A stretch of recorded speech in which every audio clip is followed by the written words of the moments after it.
God, thank you for being everything we could ever need you to be, everything and more. Thank you for wanting to show yourself to us at your expense first, for doing what it takes just so we got a chance to know you. And we always thank you for your strength and your love and your patience as you help us learn how to work out these issues.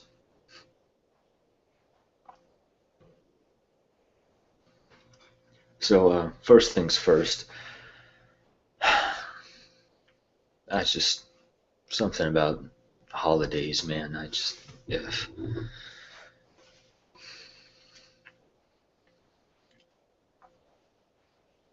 it was moved down here, it'll be 9 years here in a month and a half, and holiday season's always been a little more difficult since I haven't had my family to spend it around, or to spend it with, or to be around, whatever. And so it seems like from about Thanksgiving to about Christmas, I just somehow subconsciously adopt this extra emotional weight, just because there's so much emphasis on family. For people outside the States, Thanksgiving is usually like the third or fourth week in November. Another excuse for people to get together and eat too much and then realize why they only see each other a couple times a year. But it seemed like every year it was just the same thing, and I would forget from one year to the next just how much how unfond of it that I was.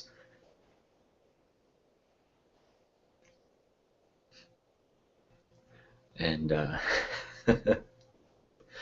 God forbid you tell a Christian how you feel about Christmas. Even though, that wasn't exactly the day Jesus was born.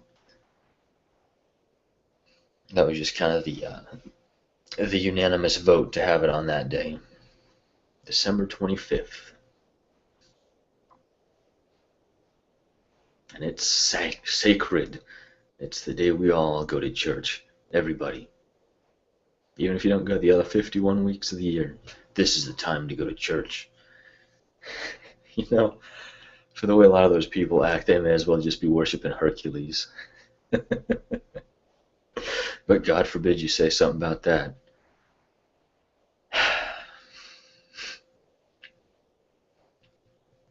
But there was something else too that happened several years ago, and every once in a while it would just weigh on me, and I just couldn't quite figure out how to shake it. And it was just, I'd start getting with God about it, and then the emotions of it, the weight of it, how the sentiment of it, I guess, it would just kind of cripple me almost. And I didn't know what to do about it then. I was a lot.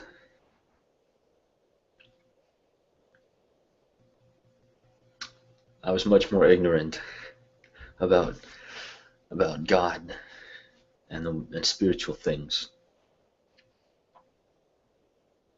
and so I had to get help that time, man. That was I didn't know what else to do, and it was weighing on me for a couple of years, I think.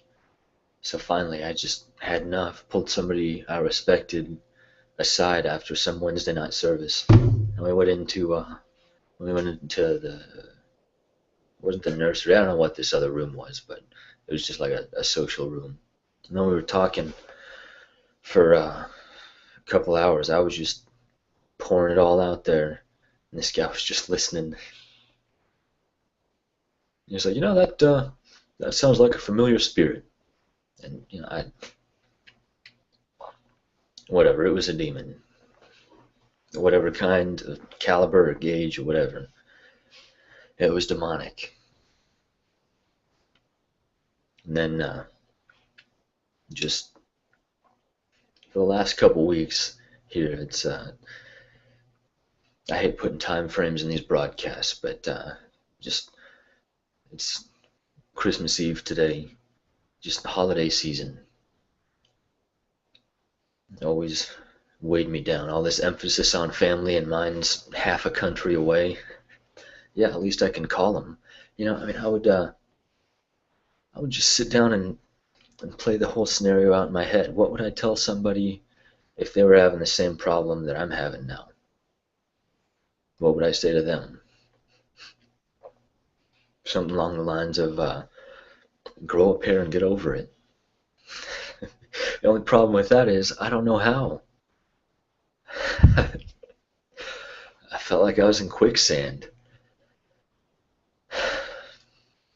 I was getting to the point, man, and it's just, it's like this emotional weight of just missing family and all these childhood friends and everything was just on top of all this other stuff that I was able to deal with and keep in check until just that extra compounded baggage just thrown right on top of it, and then it's like carrying a big stack of something. You're doing all right, then this gust of wind, and then you're trying to balance it, look up and keep everything from falling over. And it's just, that's what it's felt like for the last couple weeks. I'm not saying it to be a sob story. God knows that, and that's what's important. But I know that I'm not alone in having to deal with this kind of thing around the holidays, around Christmas time. And what God needs from us is for us to be strong enough to bear with other people in some of these same kind of problems. And this year has been the past couple weeks, past couple days especially, has been a very much a learning experience on how to do that.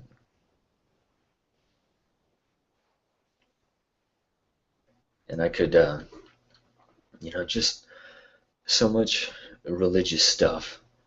I've been seeing these people that used to be good friends just posting garbage, and then hearing stories about other people just going off the deep end about religious stuff, man, just catering to their pride instead of approaching God with humility and then treating other people the way God treats us, with love. Whether it's we need to be set straight and we got to have a firm hand of love, or in patience.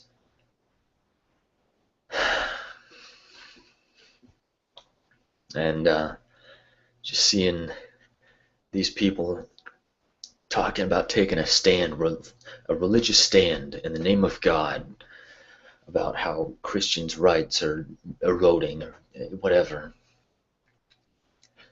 How many rights did the early church have? Man, they got flogged, and then they rejoiced about it because they got to deal with some of the same stuff Jesus did. And here we are complaining about being persecuted for something we say, for something somebody else says, no less. Man, I know part of what God is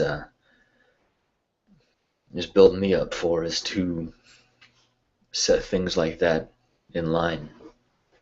And to be honest, part of me is just not at all excited about it.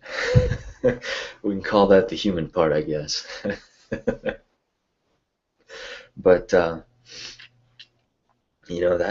that's something that's been weighing on me, just seeing these friends, knowing that, man, they used to know God. If they keep going the way they're going, they're going to beat a whole lot of people into heaven, and it'll be their fault. not God's.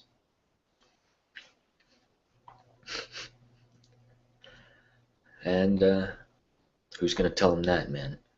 You know,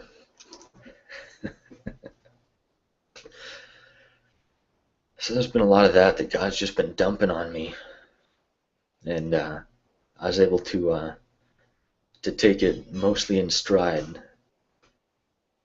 even if I didn't want to look at it for very long at a time. You know what I'm saying? God gives you something, you kind of get a glimpse of it, and you're like, oh, time out, time out. And then you kind of look as squint a little bit, and then finally you're able to see it for what it really is because of God, even if it's ugly or terrifying or overwhelming or intimidating at first.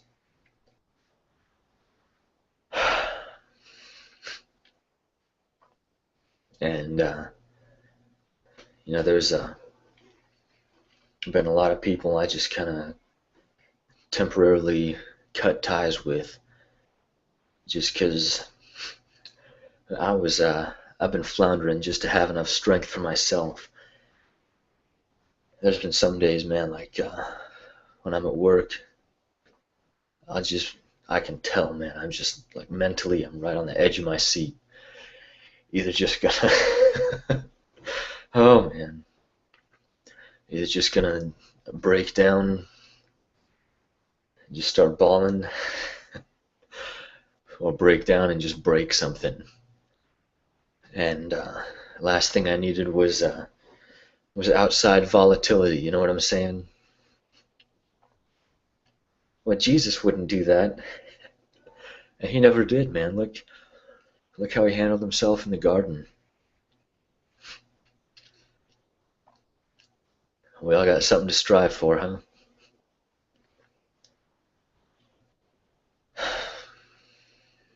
So I was finally, honestly, man, last I don't even know how long it's been. Used to be I have no problem just hitting a flow and just praying at work while I'm doing this or that or whatever. Just praying under my breath, doing my thing, loving God, having a chat with him, just enjoying the day. And seemed like with all this extra emotional stuff, I just kind of, it's like, God, I really don't know if I can handle your truth right now. There was no laughing involved when I told him stuff like that.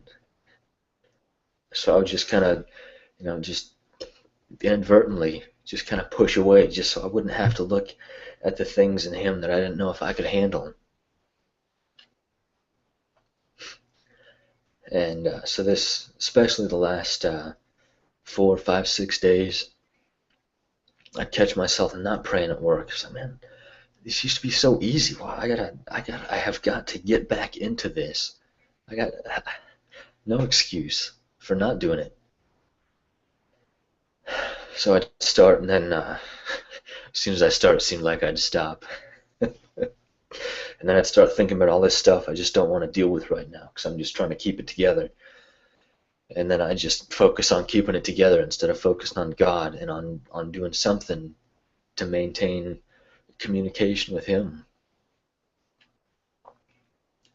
And I was listening to the Gospel of John a couple times over, and it just seemed like it was going in one ear and out the other. There was some parts I'd listen, like, man, John really gets religion, and he got how Jesus did not get along with it. But for the most part, man, it just kind of bounced off, and I don't like that. I listened to Colossians a couple times this morning, talking about Paul was talking about giving respect to things that just don't matter, and I was enjoying myself in that. But then I moved on to 1 Corinthians, and that was the one that was really, man, I listened to that, I think a time and a half over. It takes about an hour to listen to it through, with Johnny Cash's cadence, the way he goes reading about it. And, it's just something finally settled in me. and it was just,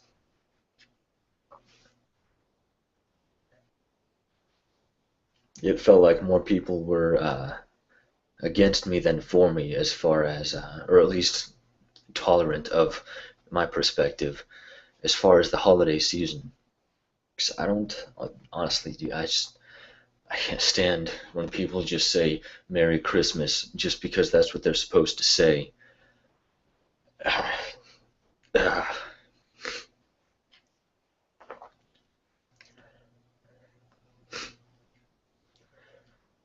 Fortunately, that was actually everybody I came across today that actually said it. You could tell they meant it. I was going to throw in a church joke, and since I mentioned it, what I was going to say that I was going to stop myself from saying because I'm trying to exercise self-control was they meant it because I wasn't in church when they said it to me. Trying to be less disparaging about church. Trying. It's so hard when it's such good joke fodder at work, though. You just get into a habit and then it just keeps going. You get some momentum.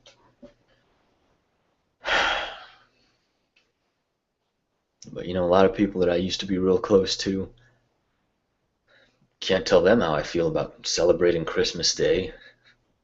Because then they'll just, oh, Pete, someday God will open your eyes and you'll be enlightened to how meaningful Christmas really is. I ain't taking anything away from the day Jesus was born. But that don't mean it was December 25th. Let's get that straight.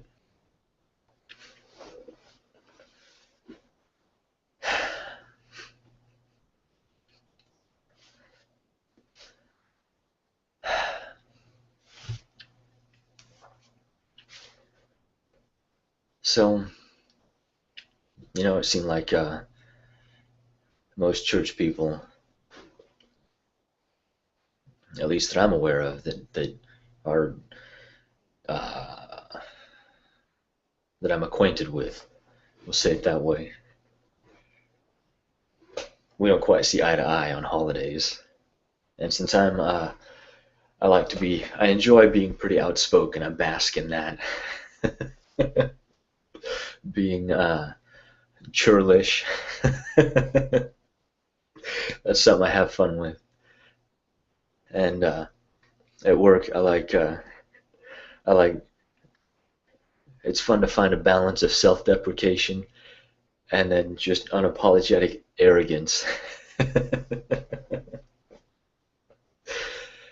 Because me personally, man, I know I don't mean it, and the people that know me know where I'm coming from, and then the people that aren't quite sure about me, may as well have some fun with them. But I was just this morning, I was doing my thing. I had about 4 hours before I had to deal with people on a large scale basis, and just listen to First Corinthians, man. And I was thinking, it's like a rock just settled, and then that rock just brought all the dust down with it, and everything made sense. It just, I just settled in myself, man. If God's with me, I'm on God's side. I'm where God needs me to be, saying what God needs me to say, doing what God needs me to do. Half the world can be against me, and they can all shove it. Because if God's with me, I'm the one that's right. And that actually that brought peace to a whole lot of things. And I was just basking in that all day. Then there at the end of the day, somebody from some other area of the building was coming through, just putting stuff in, cleaning up their area. And then, like, when she was coming through where my team was working, she was just kind of dumping crap. And I was like, hey, I'm gonna be moving this pallet of stuff, so you can go ahead and put your stuff up here out of the way. And I Apparently, my exhortation fell on deaf ears, and that pissed me off. Just, I guess I was still a little more on edge than I gave myself credit for. But I bounced back a lot faster than I would have otherwise. So, hey, small miracles, huh?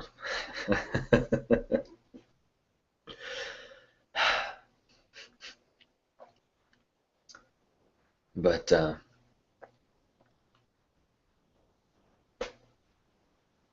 didn't say all that stuff at the beginning for sympathy or pity or anything like that, man. I said it so other people would know that they're not alone, because that's what this is about, man. I found out how to get plugged into God. I found out how to get my problems solved. So now what I'm doing is being an extension of God and helping other people learn how to solve their problems by connecting themselves to God. That's what this is about, man. Yeah, I ain't saying there's not other people that have it worse. Some people don't have a home they got nowhere to go for Christmas. They got no family, or their family's alive and they're not talking to them. Whatever. Doesn't change the hurt, man.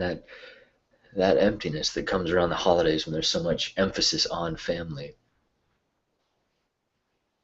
That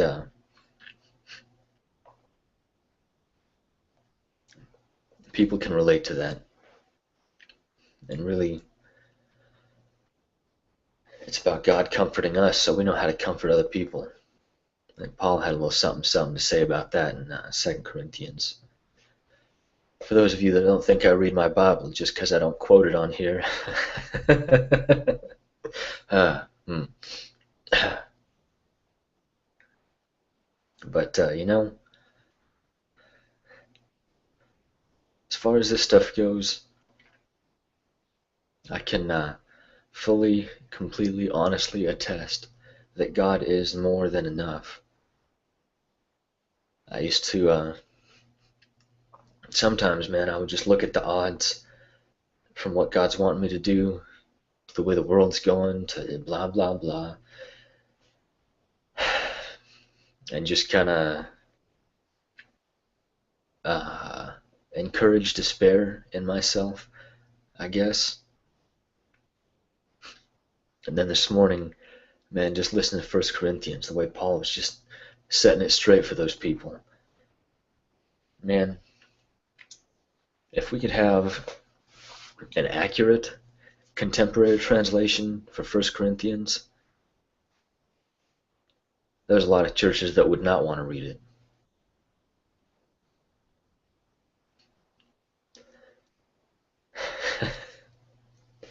God forbid you say hooker in church, right, instead of harlot or prostitute.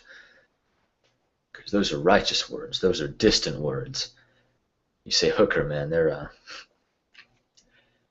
not far from the job site. A buddy of mine where I used to work at, he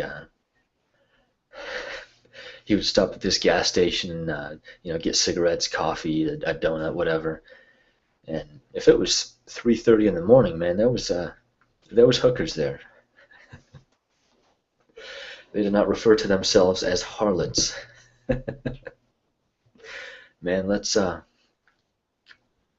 figure out how to make this gospel a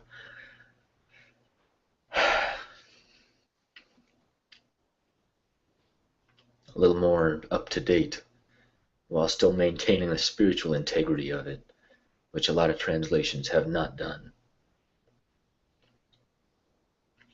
Yeah. So that'd be fun. Put a contemporary spin on 1 Corinthians and then give it to the pastor that kicked you out of church, if he even still talks to you.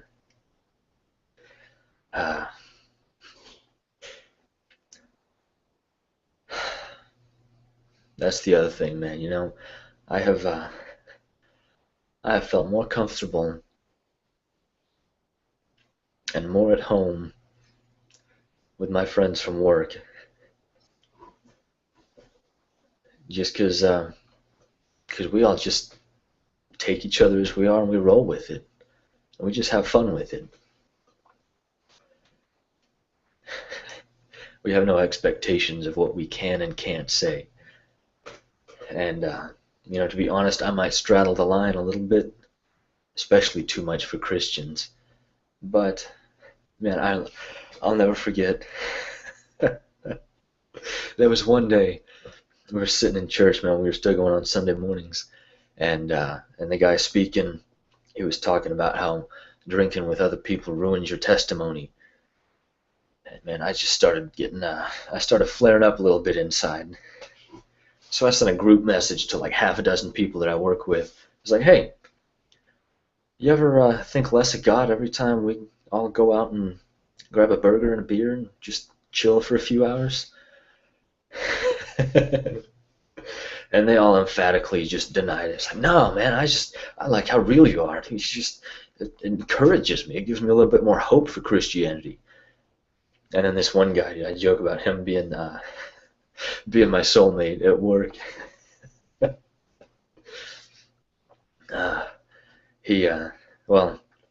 This guy,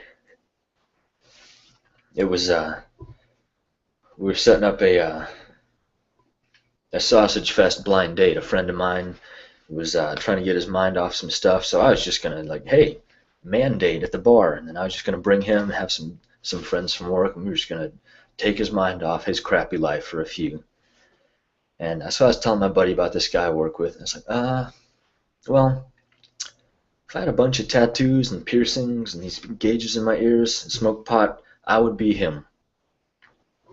And then it turns out that same day, he was talking to some people. He was like, man, this guy I work with, dude, he's a Bible thumper. And they're like, Bible thumper? You're friends with a Christian? He's like, no, it's cool, man, it's cool. This guy, man, if I didn't have all these tattoos, if I didn't smoke pot, I would be this guy. He's cool. So anyway, I was talking to this guy, to my friend the next day after I sent them all that message about drinking. And this dude was ready to go get in the face of the preacher. He was like, man, ain't nobody going to bring my Pete down on some church basis because of what they think is right. I was like, hey, calm down, dude. This guy's just, let him talk. He's just talking to church people. Let him say what they want to hear, whatever. All he's doing is showing where he's at. Nobody's there to judge that, as long as they know it. Now, yeah, it'd be a different story if he told me that I was ruining my testimony personally, instead of making a blanket statement to an entire church of people, of people that don't all spend that much time with God. I do not want to say that.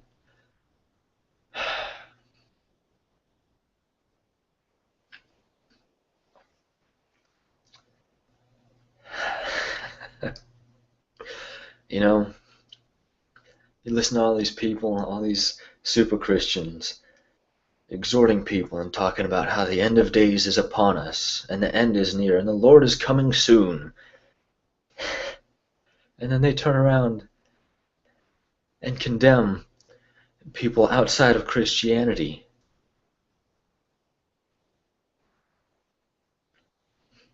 Shame on them. Absolute shame. 1 Corinthians, man, Paul talks about judging people inside the church. Fornicators, adulterers, drunkards, etc., etc., etc. And then he goes on to say, hey, I ain't talking about the people outside the church, because if we were going to get away from them, we'd have to be done with the world. I'm talking about people inside the church, people that call themselves a Christian. Man, they got no business being drunk. They got no business sleeping around. They got no business doing this and this and this. We're supposed to hold each other to a higher standard.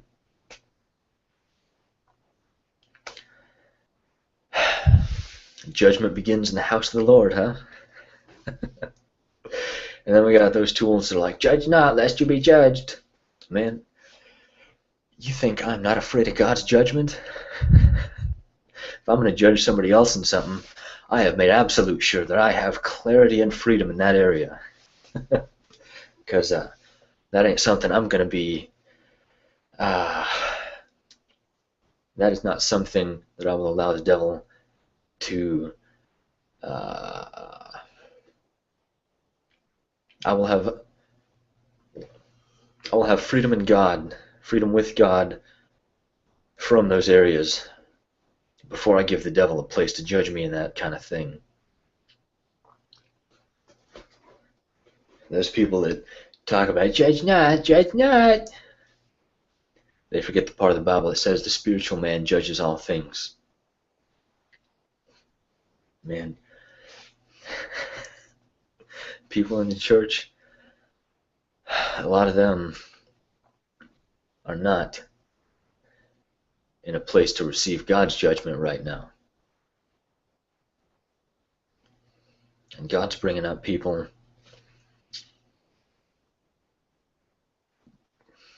I don't want to say as judges, but God's bringing up people to convey the hard truths to them and show them where they need to straighten up before God judges them. Because a lot of them, God doesn't want to judge right now. Let's say it that way. But man, people outside the world, people outside the church, people that don't call themselves Christians, that claim no affiliation with Christianity, it's our job to convey the love of God to them, not to judge them and tell them that their lifestyle is wrong.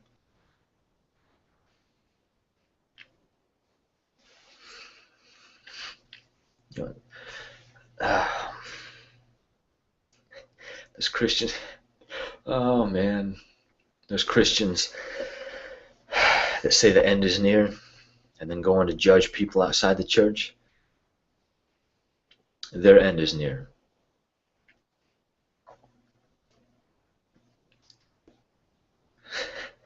You know why truth isn't pretty? Because we've got the wrong idea of what's not, of what is pretty.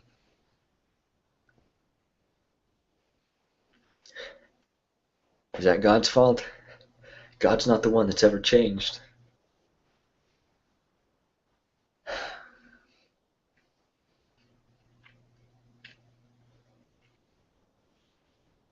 All that being said, I am glad the holidays are about behind us. You know, whatever. But hey, you're not alone when you struggle with stuff during the holidays.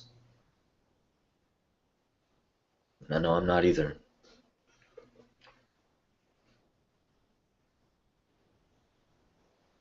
So, I think that's about all I got this time. I'll try and keep it short and sweet. Yeah.